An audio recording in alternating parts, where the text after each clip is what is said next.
Hi, everyone. When people think of mental wellness, they often believe it is a constant state of happiness. However, that is not the case. So, today we're going to learn more about mental wellness and how to foster it. My name is Maria Hamill, and I am the Learning Programs Coordinator here at Veterans Upward Bound. Feel free to shoot me an email if you have any questions or concerns about workshops. My email is here on the screen. So today we're going to go over what is mental wellness, the difference between mental health and mental wellness, how to boost your mental wellness, some different resources, and our contact information if you need to get in contact with us. So first up, what is mental wellness? According to the World Health Organization, mental wellness is a state of well-being in which the individual realizes his or her own abilities, can cope with the normal stresses of life, can work productively and fruitfully, and is able to make a contribution to his or her community. So, to really boil that down, mental wellness is the balance between your emotional, physical, spiritual, and mental self. So, it's kind of the whole person. So you might be thinking, all right, I hear the word mental health a lot and mental wellness. So what's the difference between the two? So mental health and mental wellness are often appear to be interchangeable terms. However, there is distinct differences between the two of them. So mental health pertains to our brain's health and emotional stability, while mental wellness is more of a broader term that covers many aspects of our overall positive functioning. So I like to think of mental health versus mental wellness as mental health is more of like the brain's clinical health. While mental wellness is more of that overall, kind of like we talked about in the prior slide there, the balance between your emotional, physical, spiritual, and mental self. So the overall person and positive functioning. So now that we've talked about the differences between what mental health is and then what mental wellness is, let's talk about how we can foster a great mental wellness in a person. So we're going to be breaking down each of these bullet points here. So the topics include feeding your brain, exercising, sleep schedule, how to foster a sleep schedule, doing something you love, and asking for help when you need it. So, first up is making sure that you feed your brain. So, according to the article Food for Your Mood, eating whole foods can lower your ability for your amount of mood swings and increase your ability to focus. So, um, making sure that you eat those whole foods and maybe not the processed foods so much can help make you feel better overall. Also, making sure that you put your healthy eating habits first. It can be super easy to grab something quick when we're busy, and often those quick items are not super healthy for the most part. Or if we can put off meals until we have a little bit more time and energy to make them or to consume them. However, it's really important that you do fuel your body to help maintain mental wellness.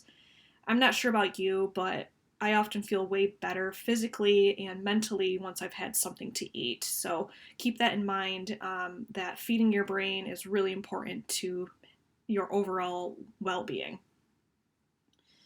Also, sticking to a diet that makes you feel good is important. So if you find that certain foods make you feel at your best, try to stick with those. So, for example, if you find that a high protein diet works best for you, makes you feel 100%, makes you your ability to focus better, decreases mood swings, etc. Keep up that diet if you can. So everybody's body is different, everybody is different, so it could be kind of hard to find those foods that make you feel good at first, but once you do, stick with those. All right. Exercising is also important to help foster mental wellness. When we exercise, our body releases endorphins, and endorphins are those feel good hormones. And it also, exercising reduces cortisol, and cortisol is our stress hormones.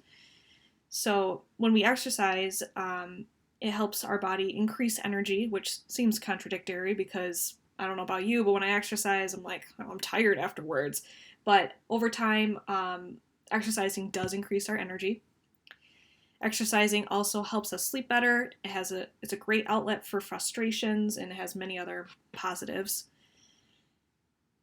So try to get at least 15 minutes a day of exercise. I know that's daunting, and when I think of exercise, I'm like, oh my gosh, I gotta get an hour a day, and that's a lot of time out of my schedule. That's a lot of time to move my body, period. So it can be daunting. However, any exercise, whether that's working out, weightlifting, walking instead of driving, or riding your bike instead of driving, any exercise is better than no exercise at all. So keep that in mind when it comes to exercising. Try to get 15 minutes in a day. Maintaining a good sleep schedule is great for your mental well being. Studies find that adults need 7 to 8 hours per night to help maintain cognitive functioning, and sleep helps maintain cognitive skills such as attention, learning, and memory. And poor sleep can make it much more difficult to cope with those relatively minor stressors and can impact our ability to perceive the world accurately. So, I know, for example, that when I don't get great sleep at night the next day, I find it harder for my attention, my memory. Minor stressors often really stress me out. So, helping to get a good sleep schedule in order is important to our overall well being. It's also found that decreasing your screen time before bed is important. That blue light that your phone or your computer, TV emits when you're watching it does have an impact on a person's circadian rhythm. And a circadian rhythm is those hormones that tell your body, okay, it's light out, therefore I need to be awake, or it's dark outside, now I need to be asleep. So that blue light interferes with those hormones in our body. So decreasing that screen time before bed can help us sleep longer and fall asleep quicker and things of those matter. Lastly, implementing a solid nighttime and morning routine is also important for adequate sleep. So whether that's I'm going to bed at a specific time, I'm putting my phone away 1 hour before I go to bed, maybe I'm going to read a book instead. Having a really solid nighttime and morning routine is important. So in the morning, let's say I'm going to wake up at this time, then I'm going to go put my pot of coffee on, is also important because it's something for us to look forward to the next day. I'm not sure about you, but I definitely wake up in the morning and look forward to my first cup of coffee. So that could help us with maintaining a solid sleep schedule. Next up is to foster mental wellness is doing something that we love, whether that's every day, every week, trying to put a priority on that. So making sure that we're pursuing our passions and hobbies. When we do something that we love, it helps increase our motivation, our self-confidence, and it helps us feel a sense of purpose overall. And when we do something that we love, we often get an adrenaline rush during that. So that definitely makes us feel great and helps us provide a sense of purpose as well.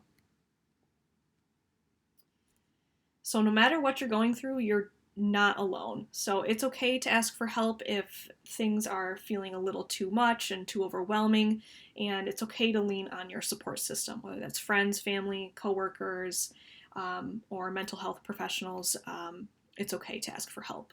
So if things are becoming too overwhelming for you in your mental health and mental wellness, I've included the Michigan Stay Well counseling line. It's a free and confidential 24-hour service or phone line that you can call and speak to someone if you need some help. I've also included the suicide hotline on the screen here, and they also have a feature to text that hotline if that's something that you need. Next, I've included some veteran-specific hotlines and information and resources if that's something that you're needing. So I will also include a link to this veteran-specific information as well in the email of this workshop. So I'll be showing that here in a moment. All right, so I have also found some really cool resources when it comes to mental wellness. Let's go to those.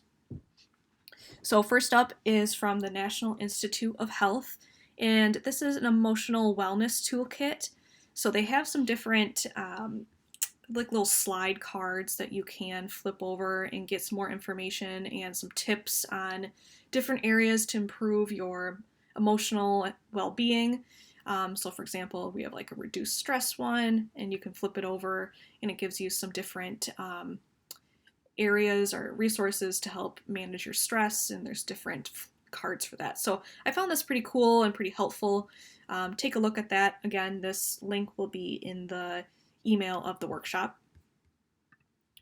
And as I mentioned before, I will include some additional resources for veteran-specific mental health, mental wellness resources. So that link will be included in the email of this workshop, but just wanted to show you what it looks like.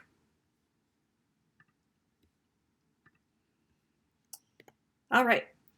Thank you for taking time to take a look at this workshop today. If you have any questions or concerns or want to get a hold of us at Veterans Upward Bound, please feel free to send us an email, give us a call, or visit our website here, and all that information is on the screen. Thank you, and I hope you had a great day, and look forward to you being at the next workshop.